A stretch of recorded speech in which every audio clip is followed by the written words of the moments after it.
Aleluia. A graça e a paz do Senhor, amém? Louvamos ao Senhor, porque Ele é digno de honra, glória, louvor, adoração, majestade. Ele é o Senhor e Ele é a razão central pelo qual nós nos reunimos aqui nessa noite. Tudo seja para a glória de Deus. Então coloque seu coração diante do Pai, submeta o seu coração, a sua alma, o seu ser, submeta à vontade de Deus, ao senhorio, ao governo do Senhor. Por isso, querido Deus, nós queremos nessa hora, Pai, bendizer o Teu nome, glorificar a Ti, meu Senhor, porque não temos nada, Pai, para oferecer. Ninguém, meu Senhor, tem coisa alguma a dar se não lhe for entregue, concedido do céu. Então, Pai, nós cremos em nome de Jesus, que se o Senhor ajunta pessoas num lugar, é porque Deus, o Senhor, entende que existem corações, Pai, que convergem para o Senhor, e o Senhor é o centro. Por isso, ó Deus, sabemos que onde tem 2 ou 3 reunidos em Teu nome, ali o Senhor está presente, porque são corações que estão inclinados, Pai, e convergem para Ti. Assim queremos, meu Senhor, nessa noite, nós queremos, ó Deus, entender, Pai, aquilo que o Senhor quer falar aos nossos corações, Senhor. Então reduzimos a pó, ó Deus, o conhecimento humano, reduzimos, meu Senhor, a nada, Pai, ó Deus, as experiências ou vivências, Pai, de quem quer que seja, para que seja, meu Senhor, ó Deus, a suprema, a excelência e o governo do Senhor sobre as nossas vidas. Que essa noite, Pai, o Senhor, ó Deus, encontre em nossos corações o espaço necessário, adequado, Deus, para que o Senhor possa ministrar, para que o Senhor possa falar, para que o Senhor possa nos ensinar. E a Tua palavra, ela é apta para ensinar, meu Senhor. Nós cremos nisso, Deus, que a Tua palavra é apta para corrigir, ela é apta para nos colocar no caminho devido, adequado, correto. Ela corrige a nossa rota, ela reposiciona o nosso coração, ela nos põe, meu Senhor, literalmente em alinhamento completo com o Teu coração. Por isso, Senhor, nessa noite, derrama sobre nós o bálsamo, o refrigério, o renovo. Derrama, Pai, o azeite, Deus, que restaura. Derrama, meu Senhor, o azeite que reformula, ó Deus, que reposiciona. Derrama o azeite, Senhor, que refaz e cria novas todas as coisas. Tu tens poder para isso, Pai, e nós cremos, meu Senhor, que essa é a forma com que o Senhor se manifesta com plenitude, com totalidade, com completude, Pai. Tudo o que nós precisamos, ó Deus, está no Senhor.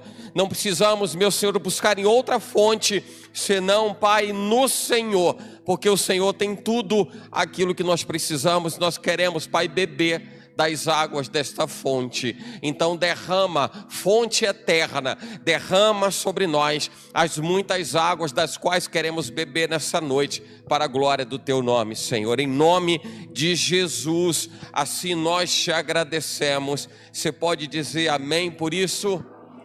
Aleluia. Diga: eu quero beber dessa fonte. Glória a Deus. Eu quero me banhar nessas águas e quero mergulhar na profundidade dessa fonte inesgotável, que é a presença dEle. Bendito seja Deus. Compartilho com os irmãos o texto que está em Isaías, capítulo 64, versículo 8. Isaías 64, 8. Você encontrou? Diga amém. Na minha tradução está escrito assim: mas agora, ó Senhor, Tu és o nosso Pai, nós o barro. Diga: nós o barro, e Tu o nosso oleiro, e todos nós obra das Tuas mãos. Glória a Deus. Pode se assentar em nome de Jesus. Glória a Deus. Mas agora, ó Senhor, Tu és o nosso Pai, nós o barro, e Tu o nosso oleiro, todos nós obra das Tuas mãos. O reconhecimento de que o Senhor é Pai é algo que procede de uma experiência com Deus, de uma profundidade no Espírito de Deus, que nos faz transcender as coisas dessa vida. Por que eu digo isso? Porque as nossas experiências de vida, elas estabelecem os nossos moldes, os nossos modelos. Os nossos modelos de vida decorrem das nossas experiências. Cada pessoa tem a sua experiência de vida com qualquer coisa. Quando nós falamos de Pai e entender que o Senhor é Pai, daí a razão da plenitude do Pai. Entender Deus como Pai, talvez seja um exercício necessário para algumas pessoas que resistem, são reticentes ao fato de que Deus é Pai. Agora entenda comigo, como alguém pode entender que Deus é Pai, baseado em suas experiências, se as suas experiências não forem as melhores possíveis? Repito, tudo aquilo que a gente vive, presta atenção, olhe para cá, tudo aquilo que a gente vive decorre da formação, da estruturação das nossas vivências, experiências, modela quem nós somos. O que você entende como ser pai hoje, imagina você sendo pai hoje, a sua maneira de exercer paternidade sobre o seu filho, de ser pai sobre o seu filho, tem a ver com aquilo que você aprendeu do seu pai, são as suas experiências com o seu pai. Algumas pessoas têm boas experiências com o seu pai, outras nem tanto, mas nós criamos modelos e geramos esses modelos exatamente com base nessas experiências. Agora a gente está falando de Deus ser Pai. Isso desmantela todos os moldes que a gente pode ter criado por vivências próprias. Tudo aquilo que você experimentou no seu relacionamento com seu pai precisa ser desmontado. No momento em que somente o Espírito de Deus nos ensina como Deus é Pai de fato. Entende isso? Então, só para ficar mais fácil para você entender, eu tenho a leitura de quem ou do que é pai para mim, através daquilo que eu vivi, que eu conheci, que eu conheço do meu pai hoje. Cresci dessa forma, imaginando meu pai, e sempre tive meu pai muito como herói, sabe? Aquela coisa do meu pai, que alegria, que orgulho, melhor pai do mundo. Você já teve a oportunidade de dizer isso para o seu pai? Ou se você não tem mais, de repente você ter lembrado de referendar o valor dele para a sua vida e dizer, poxa, meu pai, eu tive experiências com meu pai, eu vivenciei coisas importantes com meu pai. E mais uma vez, talvez você me diga, mas eu não tive boas experiências, não tive boas vivências. De todo modo, cada pessoa guarda a sua própria vida, sua própria experiência, seus próprios momentos.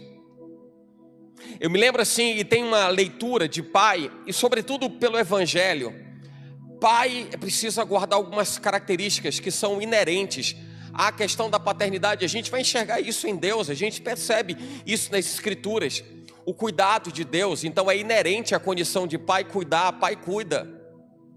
Eu vejo crianças, imagina um bebê não se dá conta do lugar onde ele está, das pessoas que estão ao redor dela. O bebê não se dá conta do ambiente em que ele se encontra. O bebê não se dá conta disso, mas uma coisa o bebê sabe quem é o seu pai. Claro, sabe quem é o pai, sabe quem é a mãe. Mas vamos atentar para a questão do pai. O bebê abre os braços e corre para ser abraçado pelo seu pai, porque ele sabe que do seu pai ele tem o cuidado necessário. A criança não sabe de nada, a inocência da criança não permite que ela reconheça se aquele lugar é perigoso, não é perigoso, se é um lugar que traz algum tipo de preocupação ou não. Simplesmente ela não se importa com nada e ela só observa a sua referência, e a sua referência é seu pai. Isso é muito claro, a gente vê nas crianças, e quanto mais nova, a idade mais tenra, mais claro fica isso. Como a criança se debruça sobre o seu pai, entendendo que o cuidado está no seu pai. O pai tem dessas coisas, é inerente, é característico do pai. Como eu vejo também a característica, por exemplo, da misericórdia do pai, sabe a compaixão do pai?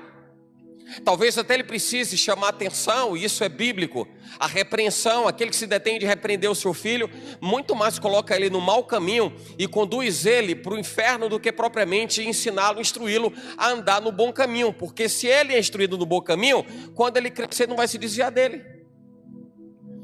Mas isso diz respeito à misericórdia do Pai, a compaixão do Pai. E tudo isso a gente vê em Deus. Tudo isso a gente vê em Deus. Enxergo na questão do Pai o protetor, aquele que na hora mais difícil, nas horas mais difíceis, é aquele com quem você pode contar. Talvez você precise de alguém para chamar de herói, você vai se lembrar do seu pai. Uma propaganda recente passada na TV, de alguma coisa que eu não me recordo agora, falava a respeito da mãe, associar a figura da mãe como a figura de uma heroína, papel de um desses super-heróis por aí. Mas essa é a leitura do pai. Sempre enxerguei meu pai dessa forma, é o super-herói. Quando precisa de alguém forte, combatente, alguém que possa bater de frente, confrontar com as dificuldades, adversidades, com os inimigos, quem é que entra no circuito? É o pai. Porque o pai carrega essas características. Falar da plenitude de Deus é construir ou permitir que o Espírito de Deus construa em nós coisas que as nossas experiências desmantelam, elas desmoronam isso. Por quê? Porque as experiências que muitas pessoas têm com o seu pai não são experiências que levem ela a pensar em proteção, não levam elas a pensar em cuidado, porque as pessoas têm suas experiências próprias. As pessoas têm os seus momentos, ou tiveram seus momentos com os seus pais, de tal maneira que a leitura que elas têm de Deus, associando com a figura paterna com as quais elas tiveram contato, é a mais deficiente possível. Mas eu quero dizer uma coisa: Deus é pleno. Deus é pleno, é completo, o que significa dizer que não de forma associativa você vai precisar se relacionar com Deus como você se relaciona com seu pai, talvez com os problemas que você experimentou ou experimenta com ele. Você vai precisar se relacionar com Deus sem reservas, rasgar o seu peito, o seu coração aberto e entender que Ele é Pai, mas Pai na acepção da palavra, Pai completo, Pai pleno, Pai excelente. Essa é a grande característica de Deus, e nós olhamos para Deus, muitas vezes olhamos como Senhor, e Ele é Senhor de fato. Olhamos Deus como o Todo-Poderoso, e Ele é Todo-Poderoso. Alguém tem dúvida disso? Não, certamente não, Ele é o Todo-Poderoso. Mas esquecemos de olhar para Deus como Pai. Daí as relações com Deus parecem tão distantes. Tem gente que pensa assim: mas eu sou tão pecador, mas é ótimo, que bom que você pensa assim. Ainda bem, né? Há quem pense que é pecador. Pior é quem acha que é o supra-sumo, né, da humanidade. Mas há quem ache que não deva ou não possa se relacionar com Deus porque não guarda em si próprio as características de alguém tão íntegro, tão pleno, tão santo, tão perfeito, a ponto de se aproximar de Deus. Se fosse assim, Deus só teria isso em Adão até o momento que ele caiu. A criação de Deus estaria resumida a uma pessoa. Mas a Bíblia diz que se por uma pessoa, se por um homem, o pecado entrou na terra, por um homem, Deus manifestou o seu poder, o seu amor, a sua graça em eternidade, e de eternidade em eternidade. O que significa dizer que não vai ser mais por essa razão, sequer será por esse motivo que alguém vai poder dizer: eu não posso estar diante de Deus. Talvez seja fato porque a característica, a natureza do ser humano é tão voltada para a sua própria vitimização, as pessoas dizerem: mas eu não posso ir para a igreja porque eu estou em pecado, eu não posso estar em comunhão porque eu estou em pecado. Mas peraí, irmão, será que você pensa que é isso que te divide, é isso que te separa de Deus? Ou até então é o que te separa porque você quer? Mas na medida em que você conhece e entende que Jesus, pelo seu sangue, abriu a oportunidade de você se relacionar com Deus, Ele é Pai e Ele está de braços abertos para te receber. Ele está de braços abertos, disponível para dizer: eu quero você de volta, custe o que custar, haja o que houver, haja o que houver, haja o que houver. Deus ama você, Deus ama você, e Ele não quer perder você por nada, Preste atenção, Deus não quer perder você por nada, absolutamente por nada. Eu tenho certeza que o que o Senhor traz ao seu coração é uma convicção clara do valor que você tem, porque se você desconhecesse o valor que você tem, você não entenderia o quanto essa palavra mexe com o seu coração e o quanto toca a sua alma com profundidade.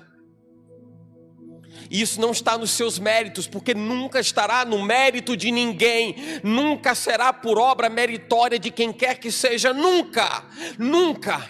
Nós temos o amor de Deus e a graça dele derramada sobre nós, porque ele é Pai, simplesmente porque ele é Pai.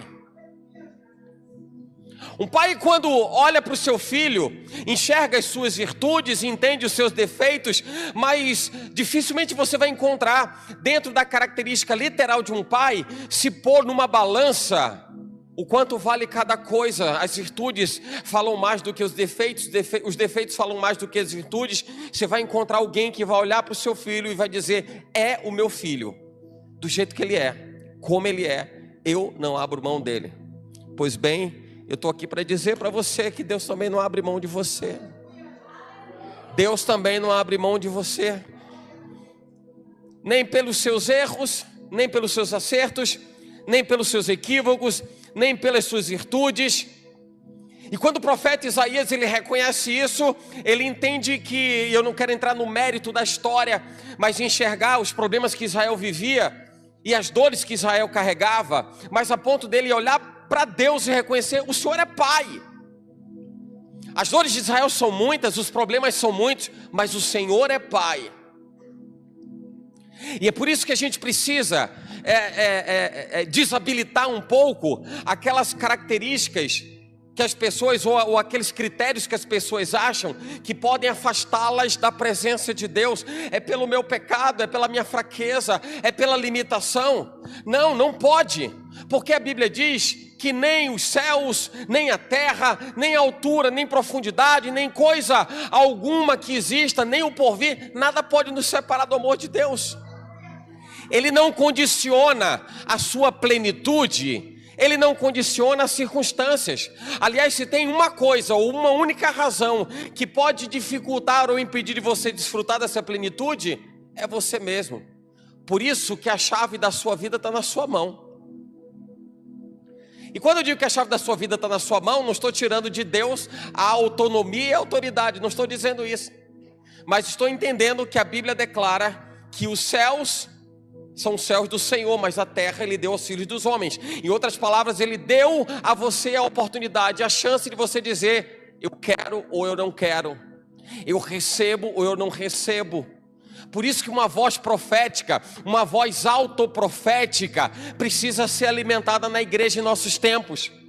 Uma voz de profecia. Só que as pessoas entendem a questão da profecia, porque há quem acredite ou entenda que quando se fala em profecia na igreja, é quando alguém vai dizer o que vai acontecer amanhã ou depois da sua vida.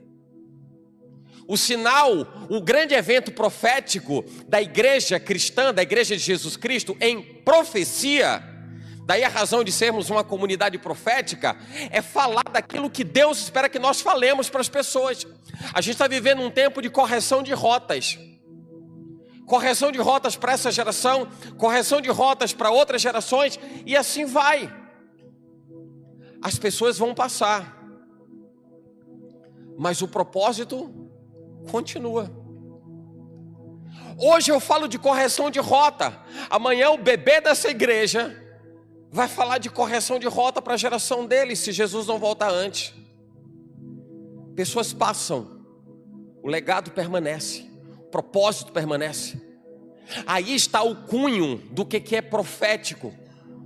A igreja profética é aquela que declara Jesus, é aquela que anuncia Jesus, é aquela que pela palavra de Deus promove correção, transformação. A igreja não é profética por alguém se levantar e dizer o que vai acontecer amanhã ou depois, ou querer prever futuro. Deus levanta uma igreja profética para dizer: corrige os teus caminhos, porque o teu Pai que te ama e não abre mão de você, está com seus braços abertos para ensinar o caminho que você deve andar. Essa é a natureza profética da igreja. Essa é a natureza profética da igreja. O que nós precisamos ensinar as pessoas é que elas entendam o que é a plenitude do Pai. E a plenitude do Pai demanda intimidade, demanda relacionamento, envolvimento. Quanto mais envolvimento com Deus, mais eu compreendo o quanto Ele é pleno, o quanto Ele é total. Quando eu falo de plenitude, eu falo de suprimento em todas as coisas. Você vai me entender de forma clara. Por que eu estou falando de atendimento pleno a todas as nossas necessidades? Porque volta e meia, alguém está alegre, ou de repente está meio triste, ou está meio entristecido, aborrecido com alguma coisa, e as pessoas vão buscando suprir as suas necessidades em outras coisas. Sabe aquela coisa das pessoas se seduzirem por novidades que vão surgindo, vão surgindo, vão surgindo, vão surgindo? Quando o apóstolo Paulo fala, não vos conformeis com este mundo, ele está dizendo, não tome a forma desse mundo. E a forma desse mundo, ela é apaixonante para aqueles que esperam nas coisas desse mundo. O que faz com que nós sejamos ou vivamos, melhor dizendo, a plenitude da graça e do amor de Deus, é que a nossa paixão, ela não muda. E nele não há sombra de variação. A nossa paixão é Jesus. Eu amo Jesus, eu quero Jesus o tempo todo. Amanhã ele vai ser o mesmo, porque ele é o mesmo ontem, hoje e eternamente. Ele não muda. Eu não vou precisar me indispor comigo mesmo ou com a minha natureza, porque minha natureza conhece quem é o Senhor que me supre em todas as minhas necessidades. Eu não vou me indispor com o próprio Pai, porque eu sei aquilo que o Pai pode me proporcionar, pode me oferecer, pode me dar, pode me entregar. Eu sei porque o Pai tem tudo aquilo que eu, filho, preciso. Mas nós nos frustramos quando alguém não pode corresponder àquilo que a gente quer. Sabe por quê? Porque a gente se apaixona pelo que as pessoas podem dar. Na verdade, as pessoas se apaixonam pelos dons uns dos outros, pelo que elas têm, pelos dons, pelas virtudes, pelo seu poderio, pelas suas aquisições. Isso atrai as pessoas. Mas sabe o que atrai Deus? É o seu caráter. Dons atraem pessoas, caráter atrai a Deus. Porque o seu caráter fala de quem você é, de quem você precisa, do reconhecimento que você tem. E você estabelece, você exerce todos os dias. Eu preciso de Deus. Eu tenho necessidade de Deus. Eu preciso beber das águas dessa fonte todos os dias. O que você está querendo dizer com isso? O que você está querendo dizer com isso? É que dessa forma você reconhece o que é plenitude. Porque quando a minha alma se angustiar, quem pode me trazer restauração é Ele. Porque quando me faltar alguma coisa, quem pode me trazer provisão e prosperidade é Ele. Daí eu me lembro quando o apóstolo Paulo dizia, eu sei bem transitar entre escassez e abundância. Eu vivi abundância, tive muita coisa, mas também vivi escassez. E para Paulo, aquela altura, imagina, para Paulo aquela altura era algo invariável. Escassez ou abundância, não falava nada ao coração dele. Quantas pessoas você conhece que pela escassez se deixa atormentar, que pela abundância se deixa desequilibrar? E a Bíblia fala, cuidado vós de ânimo dobre, a limpai as mãos pecadores. Vós de ânimo dobre, ora está animado, está empolgado, está apaixonado por todas as coisas, pela vida e tudo, e ora parece que nada dá certo, está tudo errado, quer desistir de tudo, jogar tudo para cima. Pois bem, a Bíblia fala que o Senhor é Pai, e Ele é pleno. Diga comigo, Deus é Pai. Mas agora com entendimento, porque eu vejo pessoas quando elas dizem Deus é Pai, meio que como uma frase de efeito, ou meio que como um ditado popular, Deus é Pai. Deus é Pai porque Deus é Pai. Deus é Pai. Todas as experiências que eu tive com meu pai, e tenho com ele até os dias de hoje, não me permitem enxergar Deus da mesma forma, por mais que eu enxergue virtudes do meu pai, e entenda que ele tem características que são aprazíveis ao meu coração, porque também ele tem defeitos. Mas quando eu olho para Deus, eu enxergo a perfeição. Então o meu modelo de pai, por mais que eu ame o meu modelo de pai precisa ser Deus. Ame o seu pai com todas as suas forças, com todas as suas energias, e seja você para o seu filho um excelente pai, um pai de referência. Mas não olhe para dentro de você, porque você pode estar construindo uma ideia, um modelo de paternidade para o seu filho que talvez esteja distorcido daquele que é o modelo de paternidade de Deus para nós. Olha para Ele, porque se você olhar para Deus, se você modelar Deus, se você copiar Deus, o que você vai passar para o seu filho não é eu sou assim. O que você vai passar para o seu filho é Deus me fez assim. E nós estamos precisando viver um tempo em que os filhos saibam o que Deus nos faz ser, como Deus tem transformado o nosso caráter, como Deus tem mudado a nossa natureza. Por quê? Porque nos damos a condição para isso. E Ele em plenitude nos enche. Ele em totalidade nos enche. Em todas as coisas. Daí você vai ver lá em Mateus 6,33, nós costumeiramente lembramos de Mateus 6,33, que diz o quê? Mas buscar em primeiro lugar o reino de Deus, a sua justiça, todas as demais coisas os serão acrescentadas. E de fato é isso. Olhar para Deus, enxergar a sua plenitude, entender que Ele cuida, porque isso diz respeito à natureza de um pai. O pai cuida. Isso tem a ver com Deus. Isso diz respeito a quem é Deus. Buscai a Ele em primeiro lugar. Todas as outras coisas Ele vai acrescentar, porque como um bom pai, Ele não vai deixar que você seja tentado. Está escrito dessa forma. Ele não vai deixar que você seja tentado além daquilo que você pode suportar. Antes, com a tentação, Ele também te dá o escape.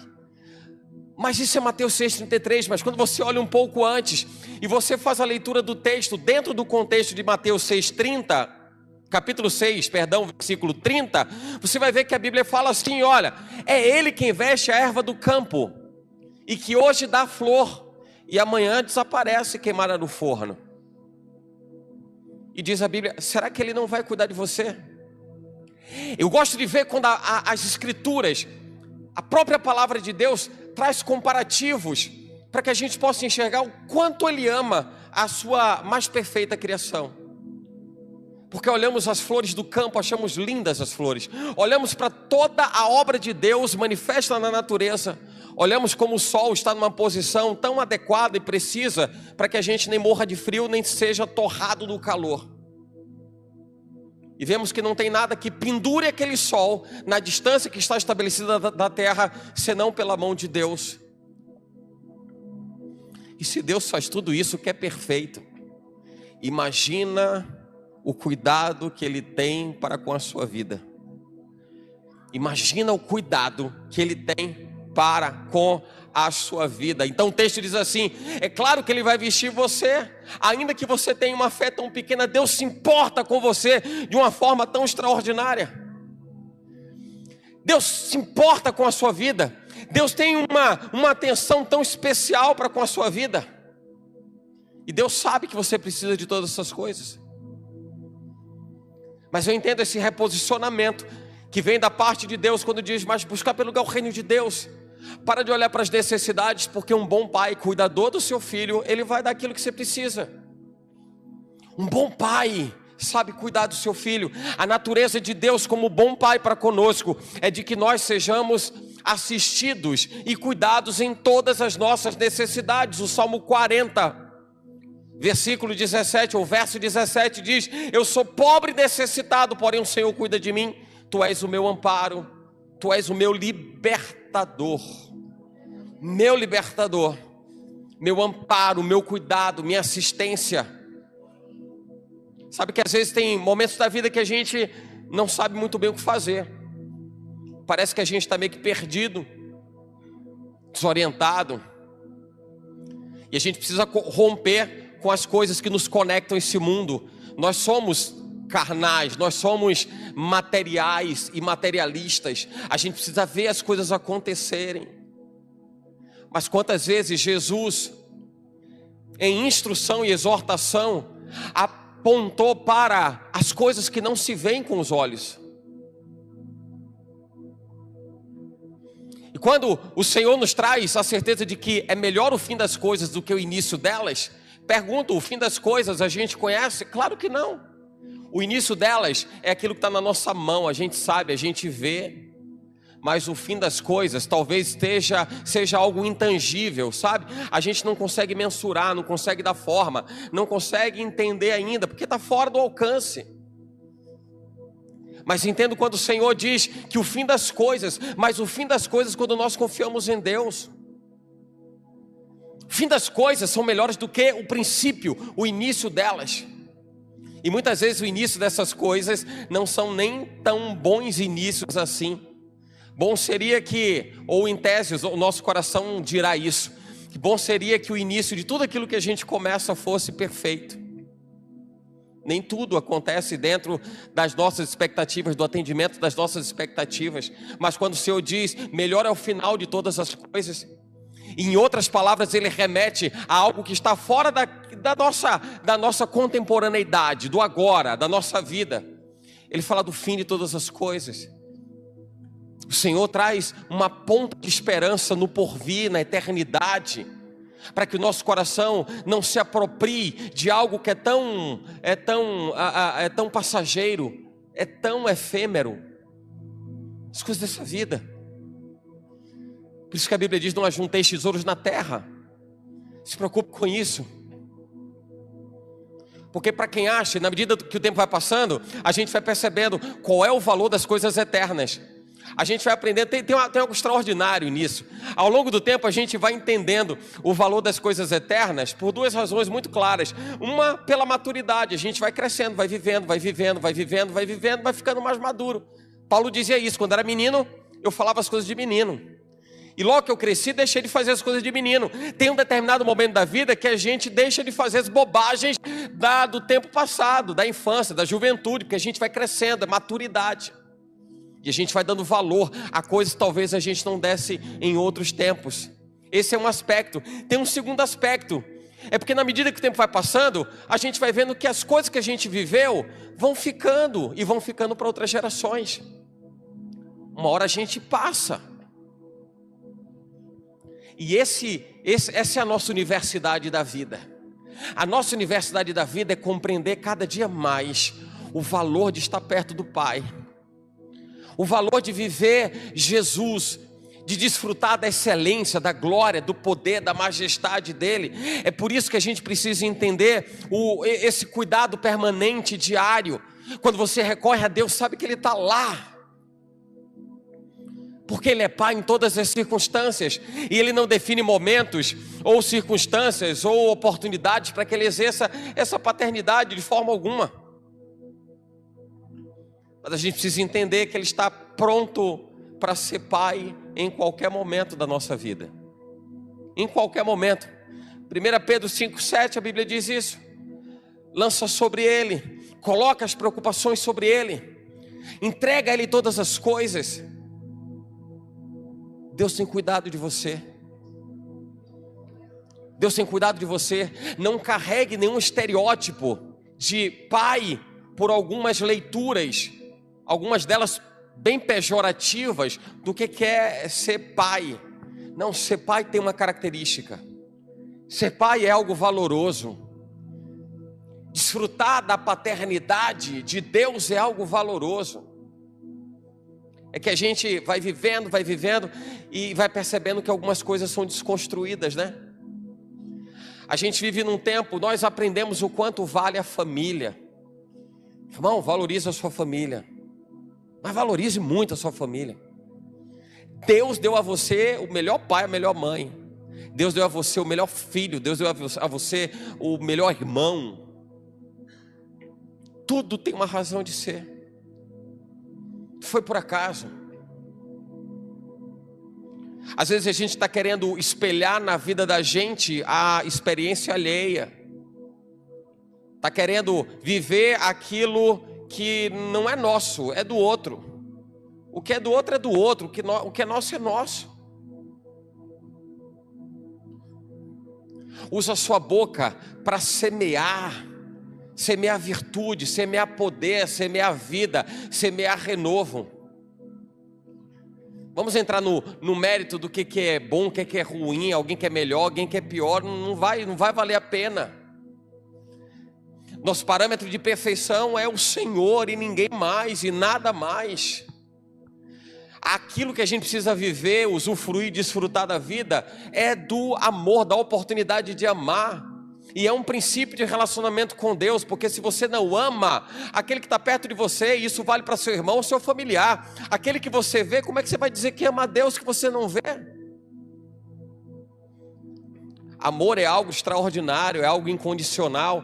Por isso, em 1 Coríntios, o apóstolo Paulo fala no capítulo 13, o capítulo conhecido como capítulo do amor, que o amor não busca os seus próprios interesses. Amor não é uma via de mão dupla, que alguém ama por ser amado. Você ama porque você ama. E por isso que a Bíblia diz que Deus nos amou primeiro. Ele não esperou ser amado para que Ele pudesse amar. Mas é uma prerrogativa de quem conhece o que é o amor de Deus. Amar a Deus sobre todas as coisas fala de amor.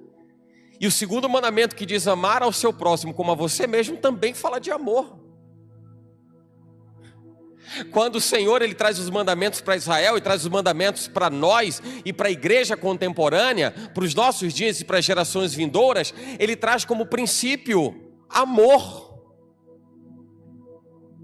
Me lembro há um tempo atrás, um bom tempo atrás, que na minha escola, que era uma escola confessional e uma escola católica, a gente precisava lá cumprir alguns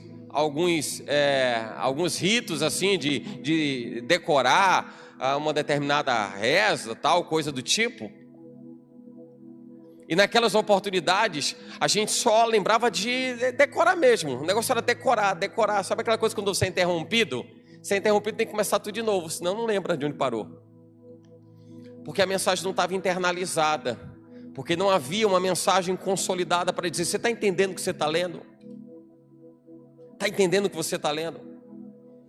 Aí Deus, em sua infinita bondade, generosidade, Ele manifesta-se como a própria palavra, como está escrito em João, Evangelho capítulo 1. No princípio era o verbo, e o verbo estava com Deus. E faz uma conexão direta com Gênesis capítulo 1.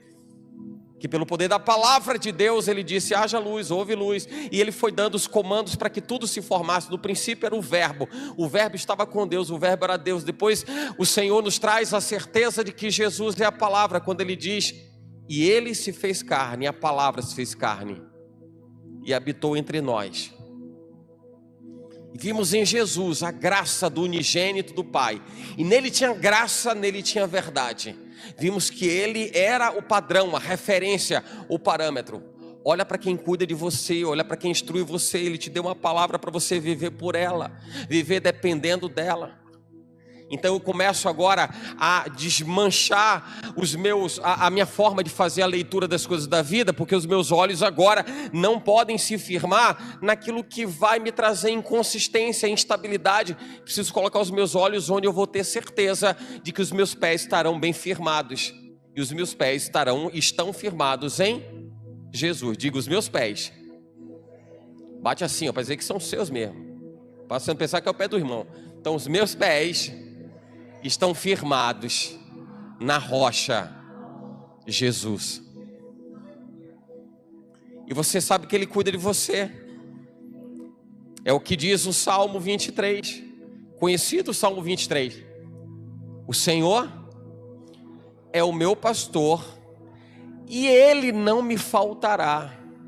Às vezes a gente faz até a leitura, o Senhor é o meu pastor e nada me faltará, como se Ele fosse a lista do supermercado do mês. Não vai faltar ingrediente A, B, C, D, E, F. Mas a Bíblia, em sua tradução literal, diz assim: o Senhor é o meu pastor e não me faltará. Porque eu não preciso esperar que alguma coisa me aconteça para eu saber que eu sou assistido. Eu preciso que Ele esteja comigo para eu saber que eu sou suprido.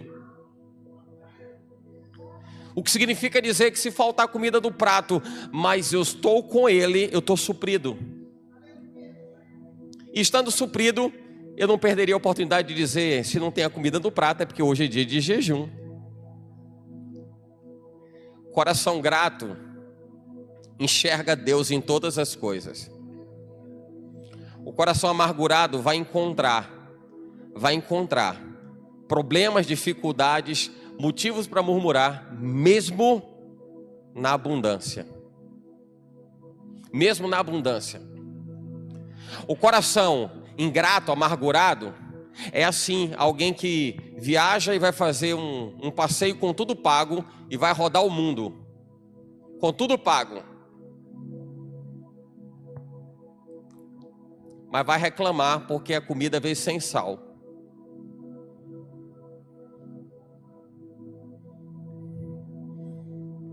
O coração grato vai reconhecer que, mesmo que ele só tenha ali o pratinho de comida, mas era tudo que ele tinha, tudo que ele poderia ter, ele vai reconhecer que aquilo é a provisão de Deus, que aquilo é o maná de Deus, que aquilo é o banquete de Deus. E quantas vezes vimos pessoas que glorificaram a Deus porque receberam minimamente alguma coisa para comer e entenderam que aquilo era a mão de Deus se movendo. Deus, obrigado por esse banquete. Talvez seja algo que a gente despreze, que as pessoas de forma geral desprezem, por fazerem parte do trivial da mesa da casa de muita gente. Mas para quem não tem, o seu trivial é o banquete delas. E um coração grato vai reconhecer que Deus faz essas coisas, e que isso é milagre, e que isso diz respeito ao cuidado dele, que isso diz respeito à atenção dele. Por isso que o Salmo 23 diz: o Senhor é o meu pastor, ele não me faltará. Porque naquilo que eu precisar, onde houver uma necessidade, ele supre. Daí a plenitude de Deus. Por isso que há plenitude em Deus, porque ele supre. Qual é a necessidade? É a fome, ele supre. É a angústia da alma, ele supre. É a incerteza da saúde, ele supre. É a instabilidade no relacionamento, ele supre. Qualquer que seja a razão, ele supre. E para todas as coisas enxergamos, vemos o cuidado de Deus. Isso diz respeito à plenitude do Pai. Ele é pleno, ele é completo, ele é total. Ele é total. Assim como ele tem compaixão também. Eu falava da questão da compaixão, né? Um pai, ele olha o seu filho, ele tem compaixão para com o seu filho. Deus olha para nós, ele se compadece de nós. Sabe quanto a Bíblia diz que Deus espera para ter misericórdia? Eu estava estudando sobre isso semana passada. Resolvi parar para olhar exclusivamente essa questão de Deus espera para ter misericórdia.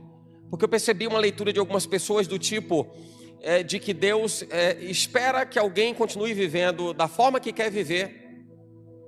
Como se Deus precisasse paralisar tudo para dizer assim: olha, estou empatado de seguir o que eu tenho que fazer. Cara, não é bem assim. Deus esperar para ter misericórdia é Deus se compadecer dos seus filhos e dizer assim: ainda dá, vem que eu estou te esperando, vem que eu estou te esperando. Não é Deus sendo empregado de ninguém, como quem está esperando, pô, mas quando é que vai ser mesmo? Pô, está vivendo uma vida dissoluta, está querendo viver uma vida de qualquer jeito, de qualquer forma, por isso eu espero para ter misericórdia, estou esperando para ter misericórdia. Não é isso. Não é isso.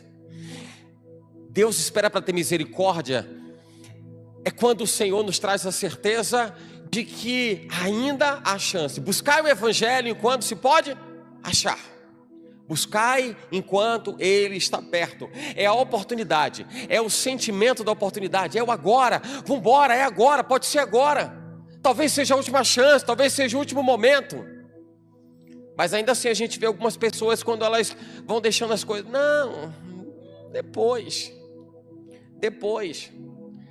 Entrega a sua vida para Jesus. Hoje não. Como se Deus tivesse que esperar o dia que Ele quisesse, desejasse, bem entendesse, entregar a vida para Cristo. Deus espera para ter misericórdia é dizer assim: eu ainda estou com a porta aberta para você passar por mim, entrar, passar por essa porta e achar pastagens, mas um dia a porta se fecha.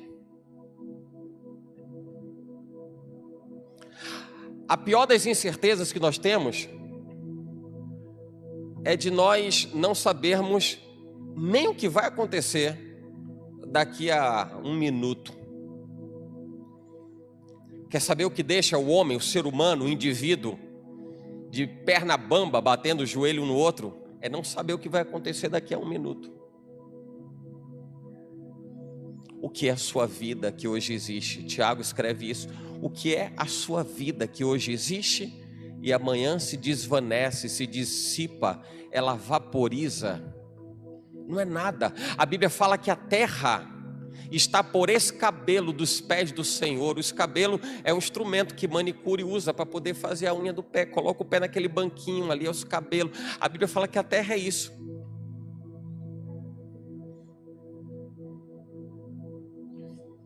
Olha o significado, a representatividade do que é a terra, planeta Terra. E diz mais, diz que ela é o pó dos pés do Senhor.